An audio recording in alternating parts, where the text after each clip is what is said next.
Pai Celestial, no nome do Senhor Jesus Cristo, graças nós te damos, Pai, pelo seu tão grande amor com que o Senhor nos amou. Jesus Cristo morrendo na cruz, era o Pai reconciliando o homem com Ele. Pai, nós não temos palavras para agradecer o Senhor.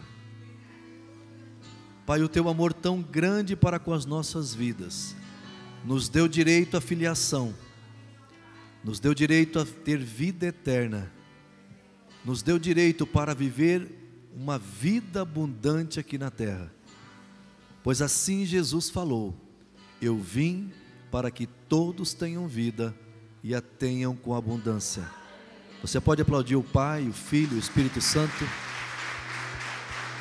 Pai, Filho, Espírito Santo. Aleluia. Glória a Deus. Glória a Deus. Eu vos saúdo com a graça e a paz do Senhor Jesus. Eu quero cumprimentar também aqueles que nos assistem pelas redes sociais. Você é muito bem-vindo aqui. Pode se sentar, por gentileza. Amados, hoje eu quero compartilhar com você. Você é um privilegiado. Eu quero compartilhar com você uma palavra profética com um ato profético. O que vamos fazer aqui nesta noite vai mudar a sua vida para sempre. Não saia sem fazer esse ato profético. Eu quero explicar para vocês o que vai acontecer e gostaria que você entendesse, quando nós queremos passar algo que poucos conhecem, nós não pregamos, nós ensinamos. Então, antes de começar a ler os versículos, eu quero ler o título.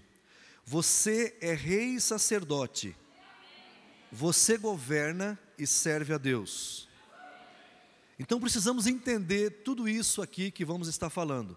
Eu quero ler, então, o primeiro versículo, que está em Lucas 6:6. Esse eu não te passei, Ezequiel. Lucas 6:6.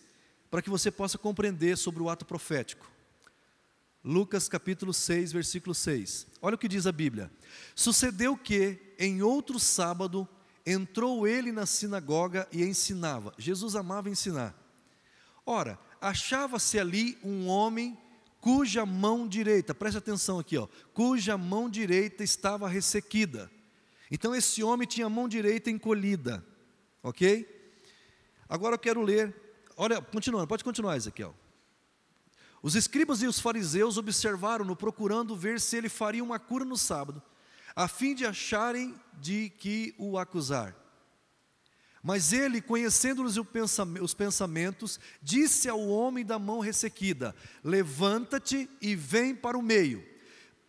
Preste atenção nesse detalhe. Se a Bíblia falou para levantar e vir para o meio, é que ele estava no chão e à margem. Não estava no meio. Então ele, levantando-se, permaneceu em pé. Então disse Jesus a eles: que vos parece? É lícito no sábado fazer o bem ou o mal?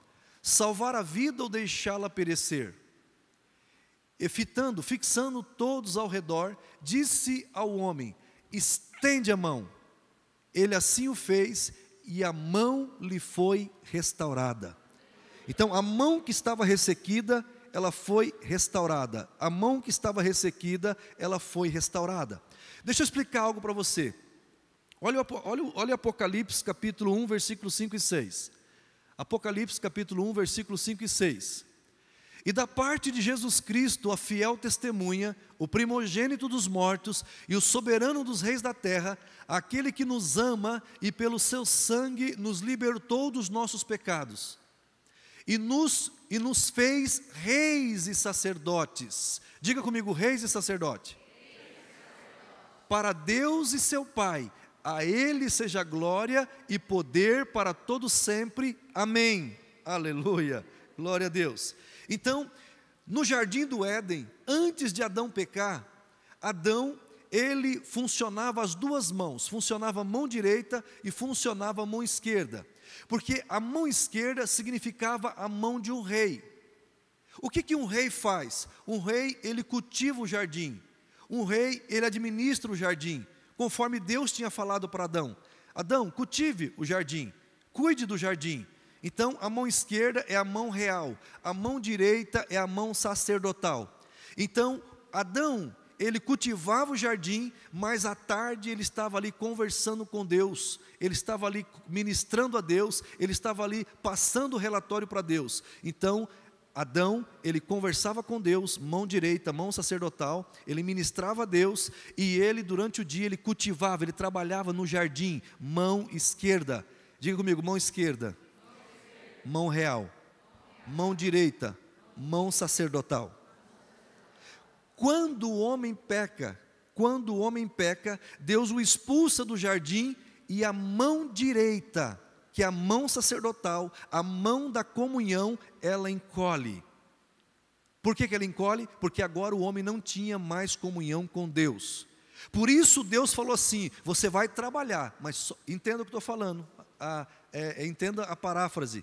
Você vai trabalhar somente com a mão esquerda, e por você não ter mais comunhão comigo, você vai comprar as coisas para você, para a sua família, com o suor do seu rosto, ou seja, vai ser difícil você ganhar o seu sustento, porque agora você não tem mais comunhão comigo, então você vai ter que fazer na força do seu braço. Quando Jesus, ele chama esse homem para o meio, Jesus, a mente dele não estava só ali, estava na restauração do homem desde o Éden. Aquele homem, ele representava toda a humanidade que depois do pecado não tinha mais comunhão com Deus, não tinha mais acesso a Deus. E quando Jesus, ele cura a mão do homem, ele está dizendo, agora em mim, quem está em mim, quem crê em mim, quem crê na obra na cruz, vai ter as duas mãos funcionando novamente. Você vai ter a mão sacerdotal, você vai poder conversar com Deus, vai poder ministrar a Deus, vai poder ter orientação de Deus nos seus negócios. Então você pode ter uma empresa, você pode trabalhar numa empresa, mas agora direcionado por Deus, aleluia, guiado pelo Espírito Santo. E esse ato profético, no final, eu quero ungir a mão direita, e quando eu tocar com óleo na sua mão, você vai fazer assim. Isso vai mudar a sua vida. Se o negócio está truculento, se o negócio está pesado, vai ficar leve, porque Jesus disse que o jugo dele é suave e o fardo dele é leve. Então a maioria da humanidade sofre porque está trabalhando com uma única mão. Para que nós possamos entender sobre isso, que o rei e sacerdote, como o rei ele governa, e como o sacerdote ele ministra, ele serve a Deus. Nós precisamos ler ainda outro texto para nós embasarmos tudo isso. 1 Reis 19, de 19 a 21, acompanhe comigo. 1 Reis 19, de 19 a 21. Partiu, pois, Elias dali e achou a Eliseu, filho de Safate, que andava lavrando, diga comigo, lavrando, com 12 juntas de bois. Você precisa guardar isso para você entender tudo que eu vou falar depois. Com 12 juntas de bois, adiante dele, ele estava com a 12ª. Para você entender hoje, 12 juntas de bois, são carros de bois, que de 2 a 2, mas são 12. Eliseu, ele estava trabalhando na 12ª lá, 12ª. Elias passou por ele e lançou o seu manto sobre ele. Então deixou este os bois, correu após Elias e disse, deixa-me beijar a meu pai e a minha mãe, e então te seguirei. Elias respondeu-lhe, vai e volta, pois já sabes o que fiz contigo. Então Elias, quando jogou a capa sobre ele, Elias está dizendo, você tem um chamado. Ou seja, apesar de você ser empresário, porque ele tinha 12 juntas de bois, 12 juntas de bois equivale hoje a 12 tratores trabalhando, arando a terra. Alô? O homem era rico, ok? 12 juntas de bois, só que ele cuidava do 12º trator, só para vocês entenderem. Olha lá, voltou Eliseu de seguir a Elias, tomou a junta é artigo definido, a junta, não foi as 12, foi só a que ele trabalhava, guarda isso. Tomou a junta de bois e os imolou, e com os aparelhos dos bois cozeu as carnes, e as deu ao povo e comeram. Então se dispôs a seguir a Elias, e o servia. Então para ele seguir Elias, o chamado que Deus tinha por intermédio de Elias, ele pegou o carro de boi, cortou, fez madeira, matou os bois da 12ª, e fez churrasco para o povo, e falou assim, agora eu vou servir você. Aleluia. Quem está entendendo? É até o 21, né? Até o 21. E seguiu Elias e o servia. Então guarde isso. Número 12, diga comigo 12. O número 12 na Bíblia é muito significativo, muito importante. Porque o número 12 fala de governo. Governo. Então, olhe bem, eu quero mostrar para você sobre o quanto que a Bíblia fala do número 12. Olha lá, as 12 fontes de Elim. Êxodo capítulo 15, 27. Acompanhe comigo. Então chegaram a Elim, onde havia quantas fontes? 12 fontes de água e 70 palmeiras, e se acamparam junto às águas. Então, as 12 fontes de Elim, tipo das 12 tribos de Israel. Agora nós vamos ver as 12 pedras no peitoral do sacerdote. Êxodo 28, 21. Êxodo 28, 21. As pedras serão conforme os nomes dos filhos de Israel. Que número? 12. Segundo os seus nomes serão esculpidas como sinetes, cada uma com o seu nome para as 12 tribos. Agora nós temos então os 12 pães da mesa de ouro puro no tabernáculo. Levítico 24, 5 e 6. Olha lá. Levítico 24, 5 e 6. Também tomarás da flor de farinha, e dela cozerás quanto? 12 pães, cada um dos quais será de 2 dízimas de um efa. As 12 pedras no fundo do rio Jordão. Acompanhe comigo Josué 4:9. Olha lá. Josué 4:9. Levantou Josué também quantas? 12 pedras no meio do Jordão, no lugar em que parados pousaram os pés os sacerdotes que levavam a arca da aliança, e ali estão até ao dia de hoje. As 12 pedras do altar representando as 12 tribos de Israel. 1 Reis 18, 31 e 32. Tomou quantas pedras? 12 pedras, segundo o número das tribos dos filhos de Jacó, a qual viera a palavra do Senhor dizendo: Israel será o teu nome. Olha lá o 32. Com aquelas pedras edificou o altar em nome do Senhor, depois fez um rego em redor do altar tão grande como para semear 2 medidas de semente. Estamos falando do número de governo. Jesus, ao completar 12 anos, ouvindo e interrogando os doutores da lei no templo, 12 anos. Lucas 2, 42. Lucas 2, 42. Quando ele atingiu, quantos anos? 12 anos. Subir a Jerusalém segundo o costume da festa. E você sabe que Jesus deu um show nos doutores da lei daquele tempo com 12 anos. Jesus governava. A escolha dos 12 apóstolos, Marcos 3,14. Olha lá, Marcos 3,14. Então designou 12 para estarem com ele e para os enviar a pregar. Na primeira multiplicação dos pães, sobraram 12 cestos, Mateus 14, 20. Mateus 14, 20. Todos comeram e se fartaram, e dos pedaços que sobejaram, recolheram ainda 12 cestos cheios. Aleluia. Jesus, se quisesse, pediria 12 legiões de anjos. Mateus 26, 53. Acaso pensas que não posso rogar a meu Pai, e Ele me mandaria neste momento mais de 12 legiões de anjos? A árvore da vida que produz 12 frutos. Apocalipse 21, versículo 2. Olha lá, Apocalipse 21, versículo 2. Vi também a cidade santa, a nova Jerusalém, que descia do céu, da parte de Deus, ataviada como noiva adornada para o seu esposo. 21, 2. Veja o 22, Ezequiel. Por gentileza. Senão eu leio aqui. Isso, esse daqui. No meio da sua praça, de uma e outra margem do rio, estava a árvore da vida, que produz quantos frutos? 12 frutos, dando o seu fruto de mês em mês. Segura esse versículo aqui. Por que eu estou pregando essa palavra? porque vai mudar a sua vida se você compreender. Isso é assim, amados, isso vai mudar. Olhe bem, olha lá, tem uma árvore lá na eternidade, lá no Monte Sião, lá na Nova Jerusalém, tem uma árvore que produz 12 frutos. Quantos meses tem no ano? Por acaso tem 12. 12 meses no ano, e essa árvore produz 12 frutos.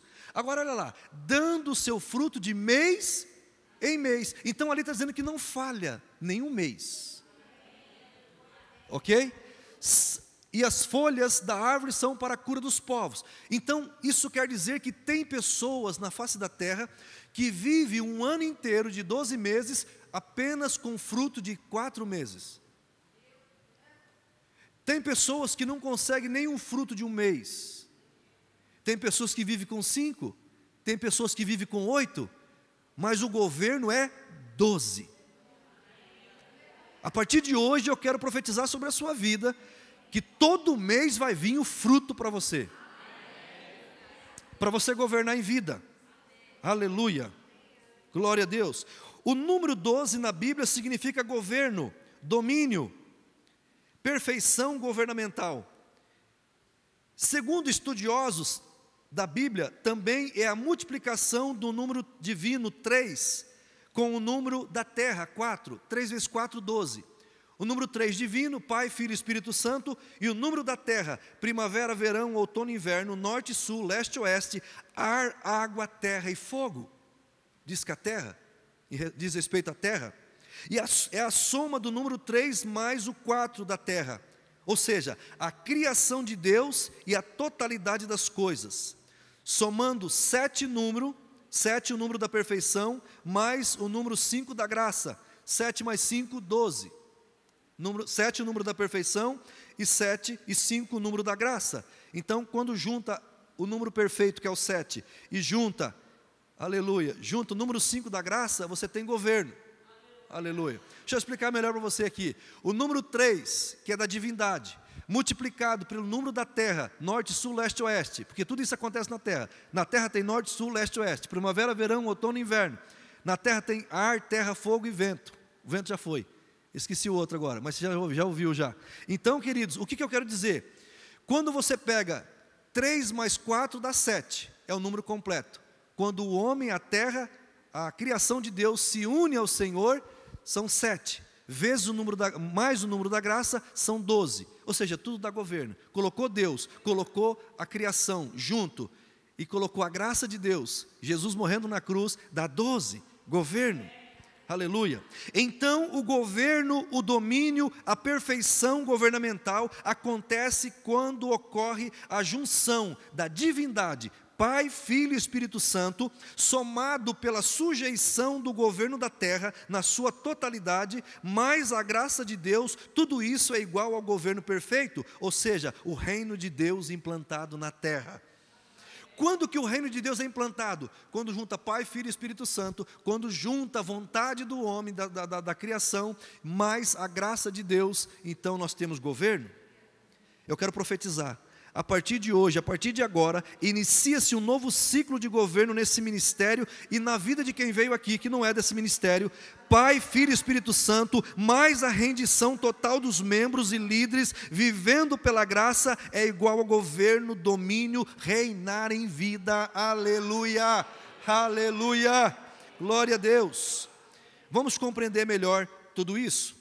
Primeiro ponto dessa mensagem: Deus, o nosso Pai, continua chamando trabalhadores para a sua seara.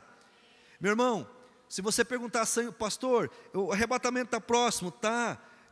Mas o que eu vou fazer? Eu vou esperar o arrebatamento. Espere o arrebatamento governando, espere o arrebatamento servindo. Aleluia. Pastor, o senhor acha que vai ser daqui uns 2 anos? Não. Você acha que vai ser daqui 3 anos? Também não. Você acha que vai ser daqui 10 anos? Também não. Porque no ano de 2020, quando eu falei com o Senhor, o Espírito Santo falou: faça projeto para no mínimo 20 anos. Então faz a conta aí. Não estou dando volta de Jesus. Ele falou para mim: faça projeto para os próximos 20 anos. Acabei de jogar um balde de água fria em um monte de gente. Então, por isso, vamos governar, vamos aprender a governar. Deus, o nosso Pai, continua chamando trabalhadores para a sua seara. Deus, o nosso Pai, ainda nos dias de hoje, continua chamando homens, mulheres que queiram servir, trabalhar em sua seara. Pois Jesus disse: a seara é grande, poucos são os ceifeiros. Por toda a Bíblia, nós vemos que Deus, o nosso Pai, Ele chama pessoas para o propósito que Ele tem na terra. Qual é o único propósito que Deus tem na terra? Se revelar. Qual o único propósito que Jesus veio na terra? Revelar o Pai. Qual é o propósito que a igreja tem? Revelar o Filho e revelar o Pai. Só isso. As demais coisas engloba tudo nisso. Ou seja, tudo que você fizer, faça como para o Senhor. Faça revelando o Pai. Faça para Jesus e não para os homens. Eu quero destacar o chamado de Deus na vida de Eliseu e tirar alguns princípios. Então, se nós vamos governar, se nós vamos servir a Deus, então vamos entender um pouco de chamado. Deus somente chama pessoas que estão ocupadas. Deus jamais chamou pessoas que estão ociosas, sem trabalhar, sem fazer nada. Deus só chama para servi-lo pessoas que estão ocupadas. Eu estou tão ocupado, não posso fazer nada para Deus. É você que Deus quer que faça. Segunda coisa, quando Eliseu foi chamado, ele estava arando a terra. Quando Deus chamou as pessoas, quando Jesus chamou as pessoas, eles estavam trabalhando. 1 Reis 19, olha ali por gentileza. 1 Reis 19. Partiu, pois, Elias dali e achou a Eliseu, filho de Safate, que andava lavrando. Ele estava parado? Trabalhando. Então, Deus pode chamar diretamente ou através de líderes. Então, Deus pode falar diretamente com você, vá trabalhar na minha seara, ou Ele pode usar líderes para falar com você. Vou dar os dois exemplos.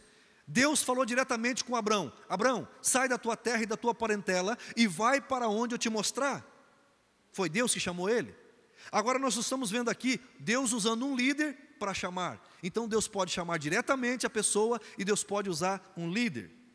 Aleluia. Vamos continuar entendendo sobre isso. É necessário ter Deus acima das coisas e até mesmo de pessoas. Quando Deus te chamar, você precisa aprender a colocar Deus acima das coisas e acima das pessoas. Por quê? Olha lá, 1 Reis 19:20. 1 Reis 19:20. Então deixou este os bois, coisas. Ele deixou os bois, correu após Eli e disse: deixa-me beijar meu pai e minha mãe. Deixou pessoas. Você nunca vai servir a Deus se você não estiver disposto a deixar coisas e pessoas. Se você quiser servir a Deus e ficar pegado em pessoas e coisas, você não vai servir o Senhor. Quem está aí? Amados, Eliseu tinha uma grande empresa, era 12 juntas de bois.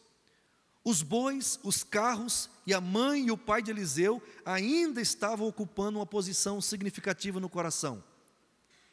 No coração de Eliseu, a mãe, o pai e os bois e as suas empresas ainda estavam ocupando um lugar significativo no coração de Eliseu.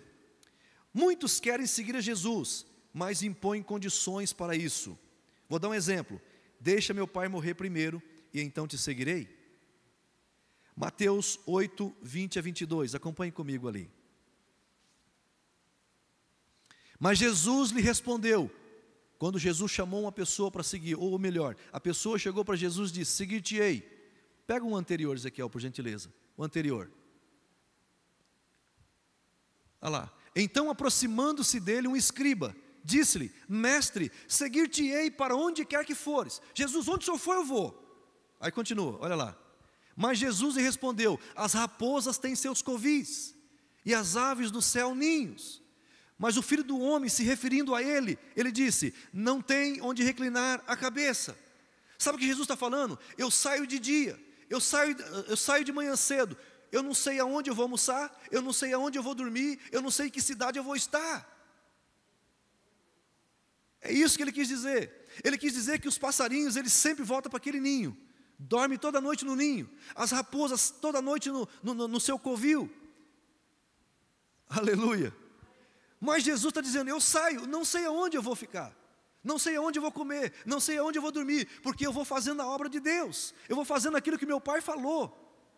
E eu experimentei isso uma vez quando eu viajei para o Rio Grande, fiquei 4 dias lá, e de repente quando eu estava para vir embora, o Espírito Santo falou assim, não, você não vai para Marama, você vai para Guarapuava. Imagina, você 4 dias, falou assim, eu vou para Marama, não, você vai para Guarapuava. Eu achava que ia dormir em Marama, e eu fui dormir em Guarapuava. Quem está aí? Então quem quer seguir Jesus não pode estar apegado, sem o meu travesseiro, a minha cama, não vai servir Senhor. Quem está aí? Olha lá, o 21. E outro dos discípulos lhe disse, Senhor, permite-me ir primeiro. Escuta isso aqui, irmão. Permite-me ir primeiro sepultar meu pai. O primeiro lugar é de quem? Buscar em primeiro o reino. O pai vem depois do reino, a mãe vem depois do reino, a empresa vem depois do reino. Deus só pode ocupar um lugar na nossa vida, o primeiro. Quem quer servir o Senhor, então, dá o primeiro lugar para Ele. Eliseu faz um altar de tudo aquilo. Ele pegou o seu trator, vamos dizer assim, o seu carro de boi. Ele fez um altar com tudo aquilo que o preocupava para seguir o propósito. Meu irmão, você tem que colocar tudo aquilo que te preocupa no altar. Eu quero dar um testemunho que a minha esposa, ela dá esse testemunho da mãe dela. Minha sogra não veio hoje, hoje ela não veio. Mas quando nós tínhamos que ir para Vitimarsum estudar, ficamos um ano em Vitimarsum estudando. Quando nós tínhamos que ir, a minha esposa ficou preocupada com a mãe dela. Senhor, e a mãe dela não era convertida na época. O que eu vou fazer com a minha mãe? E aí o Senhor falou assim, entrega. Quando ela entregou a mãe dela para o Senhor, ou seja, quando ela colocou a mãe dela no altar, nós fomos e a mãe dela se converteu e Deus ajudou ela aqui, e ela está aqui conosco hoje nessa igreja. Tudo aquilo que te preocupa, você tem que fazer um altar e colocar na presença de Deus, amado. E queimar na presença de Deus. Ou seja, enquanto a colheita continuava, Eliseu entrega a junta de bois. Aqui eu quero que você compreenda uma coisa. Eliseu, ele não matou as 12 juntas de bois. Ele matou a que ele trabalhava. Então significa que você não precisa vender todas as suas empresas, você não precisa parar de fazer os seus negócios para servir a Deus, porque agora nós temos uma revelação de Deus. Você pode ser rei e você pode ser sacerdote. Aleluia. Então ficou 11 juntas de boi trabalhando. Essas 11 juntas de boi trabalhando ia trazer recurso para que ele, que agora que foi seguir o reino, tivesse dinheiro para abençoar pessoas. Eu vou te dar uma dica aqui para você. Quer montar uma empresa, quer montar um negócio que vá para frente, você precisa ter esses 4 requisitos, se você é cristão. Aleluia. Você precisa entender o seguinte: essa empresa ela vai abençoar Deus? Tem que abençoar Deus, o reino. Segundo, ela tem que abençoar pessoas. Terceiro, tem que abençoar você e sua família. E quarto, tem que desfazer as obras do diabo. Se a sua empresa encaixar nisso, Jesus é teu parceiro, é teu sócio. Entende isso ou não? Vamos continuar aqui. Eliseu foi aquele profeta que recebeu uma unção dobrada, e mesmo depois de morto, a unção permanecia em seus ossos, e ressuscitou um homem que estava morto. 2 Reis 13, 20 a 21. Ou seja, o chamado de Deus na vida de Eliseu era tão poderoso que ele fez 2 vezes mais milagre que Elias. Olha lá, a ponto de que um homem que tinha morrido em guerra foi jogado numa cova, e nessa cova estava Eliseu, os ossos de Eliseu. Quando o morto tocou nos ossos de Eliseu, ele reviveu. Olha lá, morreu Eliseu e o sepultaram. Ora, bandos dos moabitas costumavam invadir a terra à entrada do ano. Sucedeu que enquanto alguns enterravam um homem, eis que viram um bando. Então lançaram o homem na sepultura de Eliseu, e logo que o cadáver tocou os ossos de Eliseu, reviveu o homem e se levantou sobre os pés. Você consegue imaginar? Acabaram de jogar o morto ali, aí o morto está correndo junto com eles. Tamanha era a unção que estava sobre Eliseu. Pastor, eu não gosto de vir na igreja, você está falando de empresa, disso, aquilo, por que os casamentos se desfazem? Fala para mim. Se você não tiver dinheiro para pagar o aluguel, se você não tiver dinheiro para cuidar da sua família, quantos casamentos se desfaz por não entender isso que eu estou falando? Quantos casamentos é desfeito pelo homem não entender que ele é o sacerdote de casa, que ele tem que orar pela esposa, que ele tem que orar pelos filhos, que ele tem que orar pela casa dele, pela empresa dele? Querido, recebe no teu coração essa palavra. Segundo ponto da mensagem: o propósito de Deus nos leva ao nosso destino. O destino de todo filho de Deus é governar, reinar em vida. Olha lá, Gênesis 1:26. O destino de todos nós é reinar em vida. Gênesis 1:23, é dominar. Olha lá, também disse Deus: façamos o homem à nossa imagem, conforme a nossa semelhança.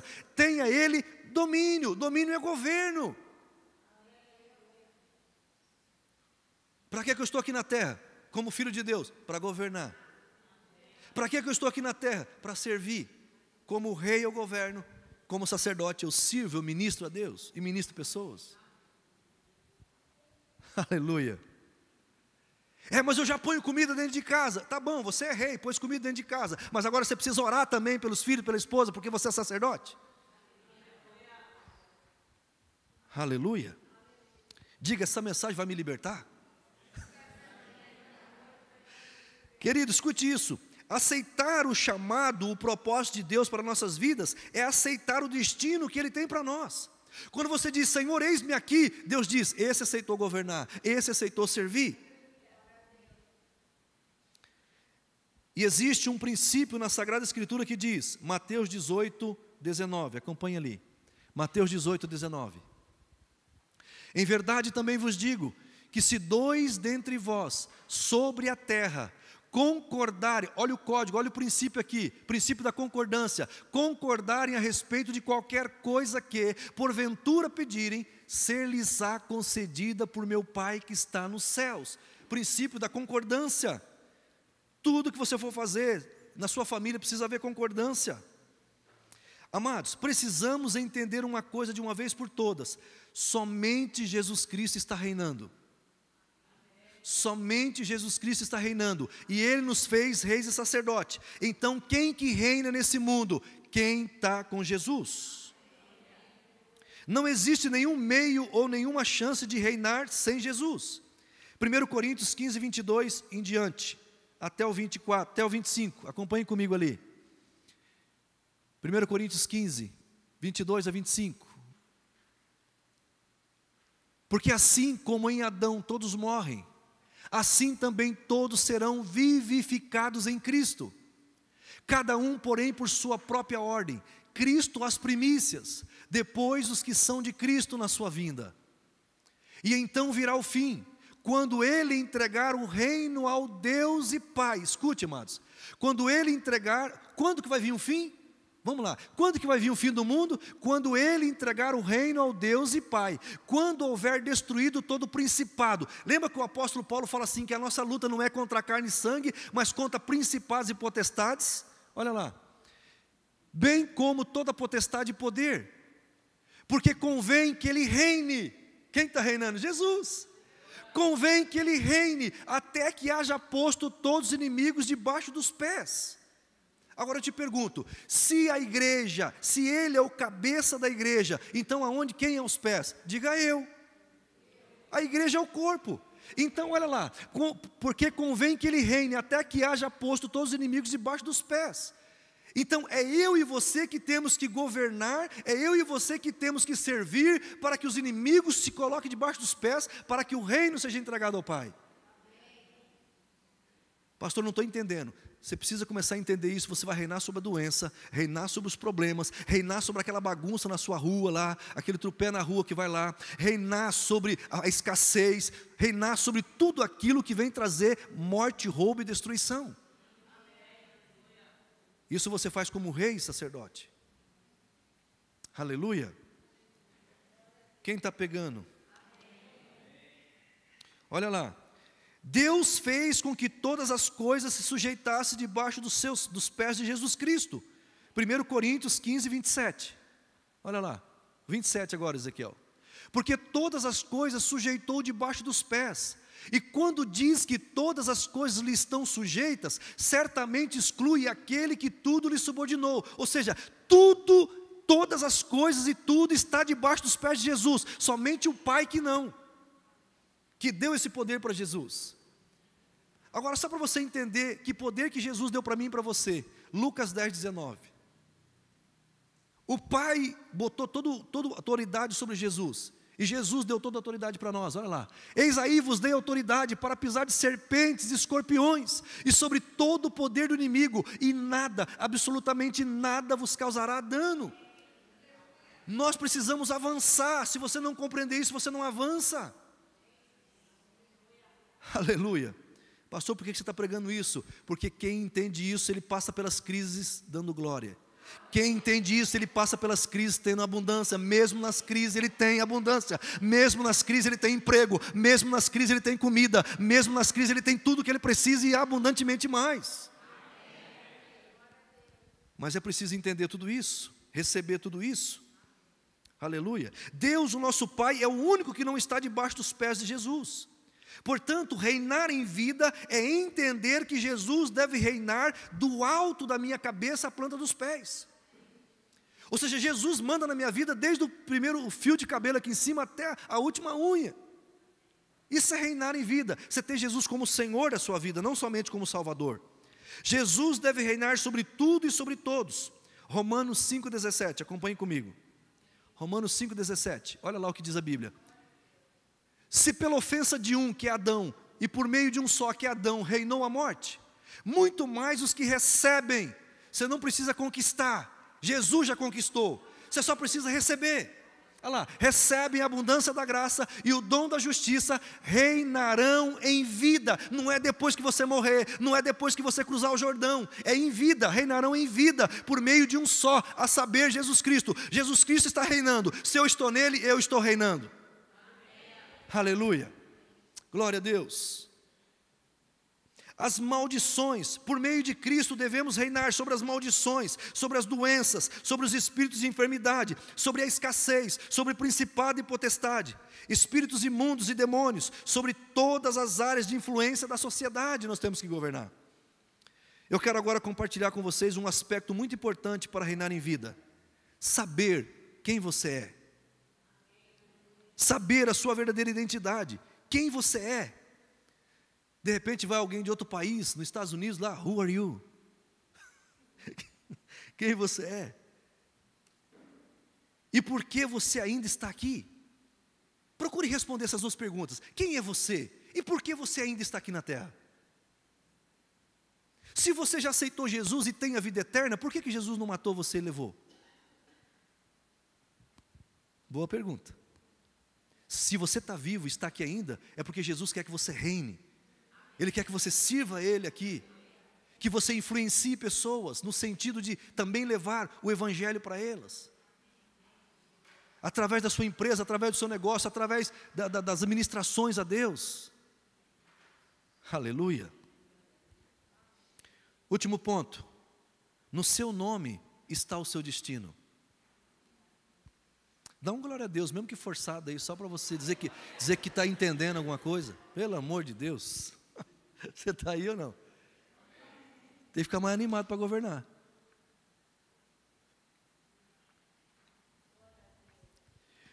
Nós podemos ver ao longo de toda a Bíblia, Deus mudando o nome de pessoas e dando um nome que indicava o destino de cada um. Por isso você que tem uma criança pequena ou pretende ter filhos, peça a Deus o nome dele. Junto com o Espírito Santo, veja o nome dele, porque o nome dele é o destino. Segue alguns exemplos na Bíblia. Abrão, que significava pai exaltado, Deus mudou para Abraão, significa pai de multidão. Gênesis 17:5, acompanha ali comigo. Gênesis 17:5. Abrão já não será o teu nome, e sim Abraão, porque por pai de numerosas nações te constituí, porque no seu nome está o seu destino. E aí eu quero deixar uma pergunta para vocês refletir. Qual é o seu nome, ou do que você gostaria de ser chamado? A Bíblia diz que Abraão significa pai de multidão. Então quando alguém falava assim, Abraão, ele estava dizendo, pai de multidão, pai de multidão, pai de multidão. Por isso eu vou ensinar algo para você, amados. Quando Moisés, ele perguntou o nome de Deus, Deus disse, eu sou. Diga que eu sou te mandou. Agora então, você tem que tomar um cuidado. Depois do eu sou, você tem que cuidar com o que você fala. Por quê? Porque eu sou está representando a presença de Deus, o nome de Deus. Hoje nós sabemos que o nome de Deus foi revelado, Abba, Abba Pai. Mas o eu sou é o nome de Deus. Quem está entendendo? Então, você tem que tomar cuidado ao falar, eu sou fraco, eu sou deprimido, eu sou doente. Não fale isso. Por quê? Você está dizendo, Deus em mim é doente? Deus não é doente. Então, cuidado com o que você põe depois do eu sou. Eu sou mais do que vencedor. Deus em mim é mais do que vencedor. Eu sou abundante. Deus em mim é abundante. Aleluia. Quem está aí? Então, cuidado com o que você fala depois do eu sou. Se não é uma verdade para a sua vida, então não fale. Eu sou um vitorioso. Eu sou um campeão. Eu sou mais que vencedor. Eu sou um pai alegre. Eu sou um pai amoroso. Eu sou um filho amado. Eu sou um filho perdoado. Escute, cuidado com o que você põe depois do eu sou. Se aquilo não for verdade para a sua vida, não fale. Por que muitas pessoas estão indo? Porque eles dizem assim, eu sou derrotado. Ó vida. Quem está aí? Eu sou assim mesmo. Está aprendendo alguma coisa aí? No seu nome está o seu destino. O próprio nome de Jesus significa Salvador. É um verbo. Paulo significa pequeno por causa das revelações. Jacó, ele agarrou o calcanhar do seu irmão lá no ventre. Mas Deus trocou de Jacó para Israel, para príncipe. Olha lá, Gênesis 32, 26 a 29. Olha lá, vamos pegar esse caso. Disse este, deixa-me ir, pois já rompeu o dia, quando o anjo estava brigando com Jacó. Respondeu Jacó, volta lá um pouquinho, por favor. Respondeu Jacó, não te deixarei ir, se me não abençoares. Olha lá, o próximo. Perguntou-lhe, pois, como te chamas? Ele respondeu, Jacó. Então disse, já não te chamará Jacó, e sim Israel, pois como príncipe lutaste com Deus e com os homens e prevaleceste. Deus ama mudar o nome das pessoas, tanto que quando nós chegarmos lá, tem uma pedrinha branca que vai estar escrito novo nome, que sempre foi o seu destino. Aleluia. De Saraí, que significa contenciosa, estéril, para Sara, que significa princesa, ela será mãe de nações, reis de nações sairão dela. Aleluia.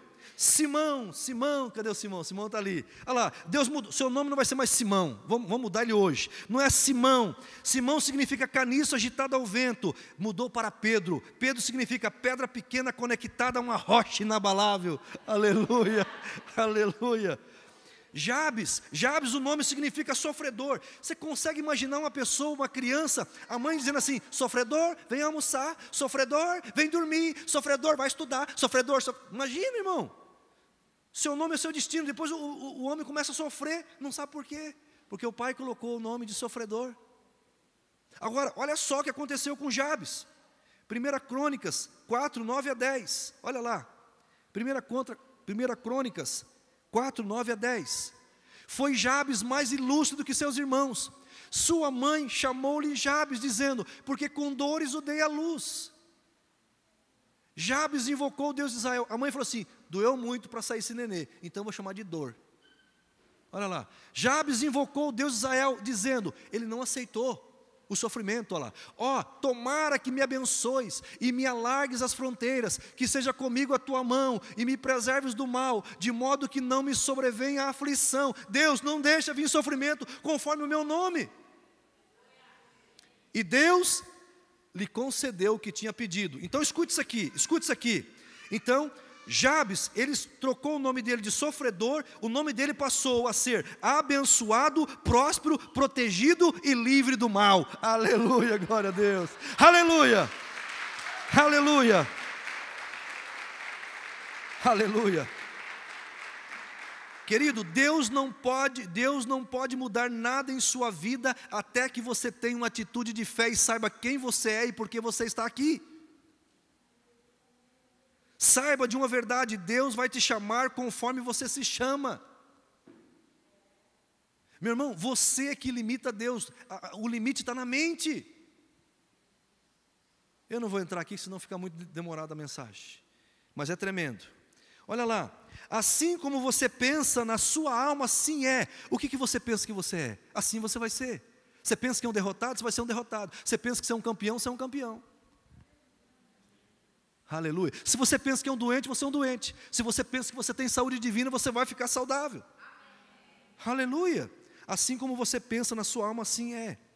A Bíblia diz: os que recebem a abundância da graça e o dom da justiça reinarão em vida. Não é os que conquistam a abundância da graça, é os que recebem. Tem algo difícil na sua vida? Então o que você diz para Deus? Pai, eu recebo mais da abundância da graça. Eu tinha um filho, eu recebo mais da abundância da graça para cuidar de 2 filhos. Eu tinha uma empresa, eu recebo mais da abundância da graça para cuidar da empresa e agora da outra que está abrindo. Ou seja, tudo que está difícil para você, você precisa receber mais da abundância da graça. Receber, não é conquistar. Eu não estou conseguindo entender com a minha família, então eu recebo mais da abundância da graça para viver esse novo tempo. Aleluia. Aleluia. Jesus está reinando através de nós, irmão. Então, se Jesus está reinando através de mim, se Jesus está reinando através de nós, então, cada uma pessoa pode dizer assim, diga assim: a paz é minha, a saúde é minha, a prosperidade é minha, a abundância é minha, a herança é minha, a vida vitoriosa é minha. O Ministério da Música, por gentileza. Esse é o tempo, amados. O dia que se chama hoje, não é amanhã nem foi ontem, é o dia que se chama hoje. Chegou o tempo de governar em vida. Queridos, eu quero fazer uma aplicação aqui, antes do ato profético, mas eu já quero música aqui já. Consideramos as 7 áreas de influência agora em mais detalhes. Quando fala governar em vida, nós precisamos entender que aos domingos, ou qualquer outro dia de culto, nós temos a igreja núcleo, aonde todas as famílias se reúnem no mesmo lugar para adorar a Deus.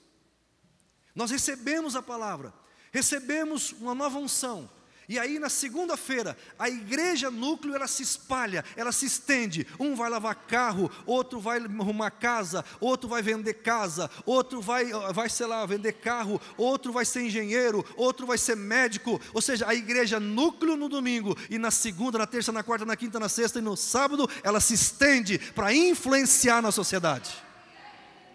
Porque a igreja, você está aqui com esse propósito de servir a Deus, de representar Deus aonde quer que você vá.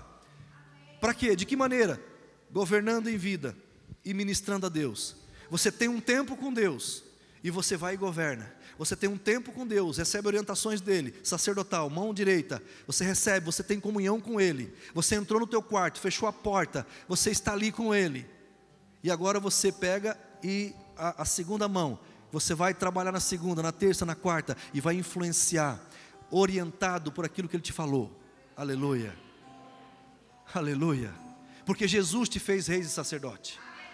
Como rei você governa, como rei você domina, como rei você influencia, mas como sacerdote você se curva diante de Deus, você se ajoelha diante dEle, e você diz: Senhor, Senhor, Senhor, Senhor, Tu és o meu Deus, eu necessito de Ti, eu preciso de Ti, Senhor, Senhor, que a Tua graça se manifeste abundantemente na minha vida, Senhor, eu recebo mais da Tua graça no meu trabalho, eu recebo mais da Tua graça, Senhor, com meus filhos, recebo mais da Sua graça na vida econômica, em todas as áreas.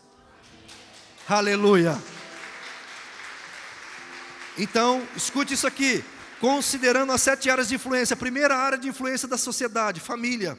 Através das famílias, estamos discipulando a próxima geração para o bem ou para o mal. Nós podemos ter lares cristãos, seguindo padrões bíblicos, para brilhar em lugares espirituais. Igreja, é outra área de influência. Jesus ordenou seus discípulos que discipulassem as nações. Nós fazemos isso não estando dentro das igrejas, mas saindo pelo mundo. Igreja é onde nos alimentamos, é onde nos fortalecemos, para que possamos levar o reino de Deus por toda a terra.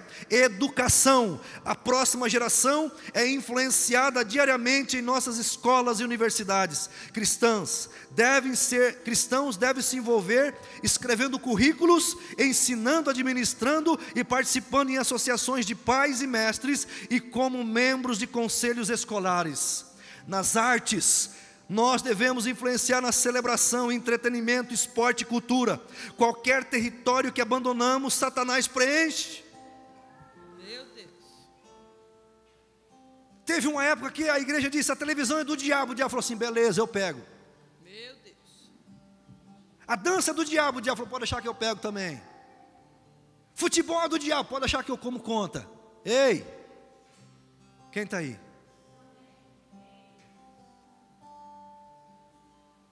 Desperta tu que dormes, levanta-te, Cristo te esclarecerá. Escute isso: o drama moderno nasceu como forma de evangelismo. Peças de teatro medieval sobre moralidade, ensinando escritura para um público que não sabia ler. Nós devemos recapturar cada forma de entretenimento para Jesus, buscando para dar-nos formas criativas de mostrar o mundo e o autor do drama, espetáculo, beleza, cor, vida, emoção e alegria. Uma prova disso, eu vou falar The Chosen. Vocês não assistem The Chosen? Meu Deus. Uma série. Mídia, jornalistas são vistos como servidores de causa própria e manipuladores, mas ainda assim, as mídias eletrônicas e impressas são cruciais no modelar da sociedade. A maioria das pessoas da mídia tem pouca ou não tem crença cristã. Precisamos de cristão para fazer a verdade para esta esfera. Governo, a Bíblia é clara: o povo de Deus deve se envolver em todas as áreas. Pense nos líderes das nações escolhidas de Deus, tais como Davi, Salomão, e os que governam em países pagãos, como Daniel e José, jovens que exercitam princípios piedosos e eventualmente se tornaram primeiros ministros. Se Deus levantou líderes piedosos no Egito antigo e na Babilônia, Ele o pode fazer hoje. Mas se cristãos desejarem servir em governo, eles terão que enfrentar a cova de leões moderna. Deus usará isto para purificá-los e edificar seu caráter, para produzir seu estilo de líderes servos.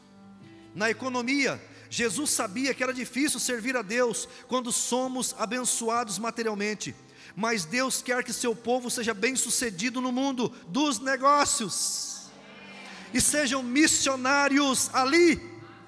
O problema não é o dinheiro, mas se o dinheiro significa mais do que Deus para nós.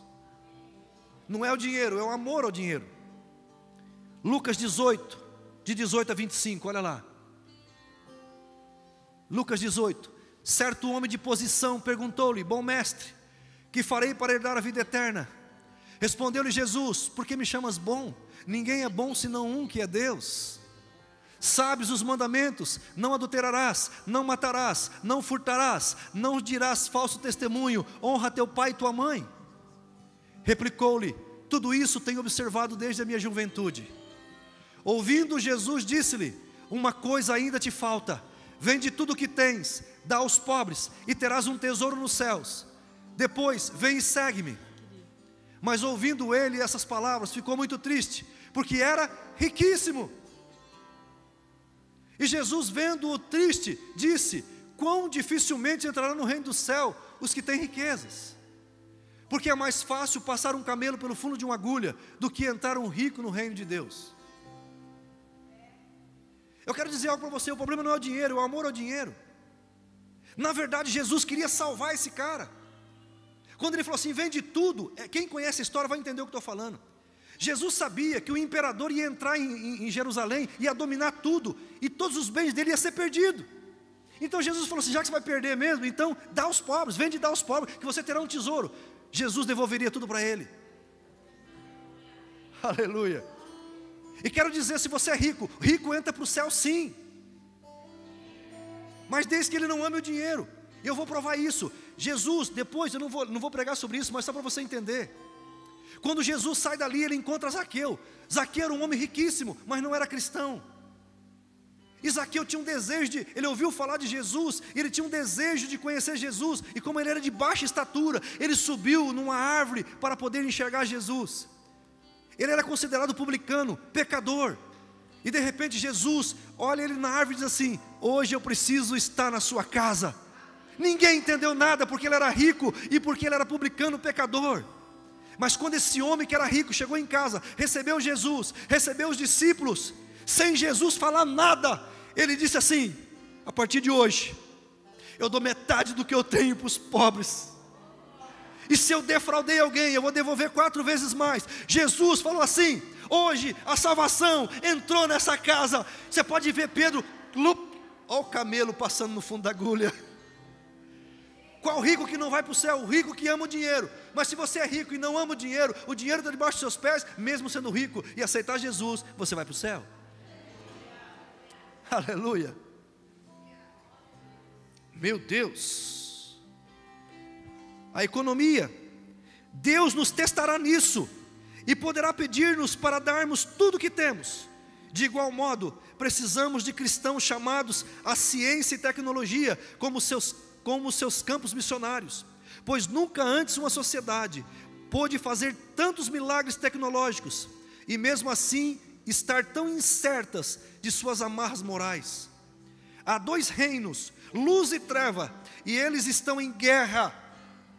Precisamos vencer para o reino da luz, e o fazemos à medida que nos movemos para dentro de cada uma dessas áreas, 7 áreas de influência pelo Espírito Santo, se opondo ao espírito oposto do diabo que está trabalhando. Escute, onde o diabo espalha ódio, nós devemos mostrar amor. Onde ele espalha ganância e prevalece, devemos dar mais do que qualquer outro. Onde a intolerância está ganhando, devemos mostrar lealdade e perdão. Precisamos orar que venha a nós o teu reino, seja feita a tua vontade, em qualquer que seja a área de influência para a qual Deus nos chamou. Por isso, quando os discípulos pediram para Jesus: ensina-nos a orar, Jesus disse: faça assim, ora dessa forma, que venha o teu reino, que seja feita a tua vontade assim na terra, como ela é feita no céu. Deus falou assim: a vontade minha é feita no céu, mas eu quero que ela seja feita na terra, e quem vai fazer a vontade minha na terra é a igreja. Como? Quando ela estiver funcionando as 2 mãos, como o rei ela administra, como o rei influencia, como o rei governa, como o rei domina, e como o sacerdote se curva diante de Deus, chora diante de Deus, fala com Deus, agradece a Deus, recebe as orientações de Deus. Aleluia. À medida que discipularmos as nações aqui é etnias, o advogado evangeliza o advogado, o pedreiro evangeliza o pedreiro, a dona de casa evangeliza a dona de casa, é etnias aqui, é cada um no seu mundo. Aleluia. Você é entregador, evangeliza o entregador. Você é frentista, evangeliza o frentista. Você é empresário, evangeliza o empresário. Etnias aqui é isso. Ide por todo mundo, discipula as nações. Para quê? Para dar ao mundo sistemas econômicos piedosos, formas de governos baseadas na Bíblia. A educação é ancorada na palavra de Deus. Famílias que tenham Jesus como cabeça. Entretenimento que mostra a Deus e em sua variedade e animação. Mídia baseada em comunicar a verdade em amor. Igrejas que enviam missionários para todas as áreas da sociedade. Então veremos a grande comissão sendo completada e milhões entrando no reino. Deixa eu dar uma boa notícia para você: vai ter mais gente no céu do que no inferno, irmão. Aleluia. Aleluia. Eu não estou com pressa que Jesus venha não, porque nós precisamos fazer muita coisa como igreja. É fácil dizer Maranata, vem Senhor Jesus, sabendo que o nosso nome está escrito no livro da vida. Mas como nós dormimos pensando que milhões estão indo para o inferno, e que depende de eu influenciá-los através do Espírito Santo, porque é o Espírito Santo quem convence. Quem está aí? O rei, você é rei e você é sacerdote. Como rei, você governa. Como sacerdote, você serve. Agora nós vamos fazer uma oração. Coloque-se em pé, por gentileza. Diga assim comigo: Pai Celestial, eu creio que Jesus Cristo veio a este mundo em carne, nasceu da Virgem Maria, morreu numa cruz, foi para o Hades, mas ao terceiro dia Ele ressuscitou, subiu aos céus e se assentou à direita de Deus Pai Todo-Poderoso, e de lá intercede por nós. A esse Cristo Jesus eu declaro que é o meu único e suficiente Salvador e Senhor, e enquanto vida eu tiver, a Ele eu sirvo, a Ele eu amo, servindo pessoas e amando pessoas, servindo o Senhor e amando o Senhor, governando e servindo. Aleluia. Se você crê nisso, diga amém. Tem alguém aqui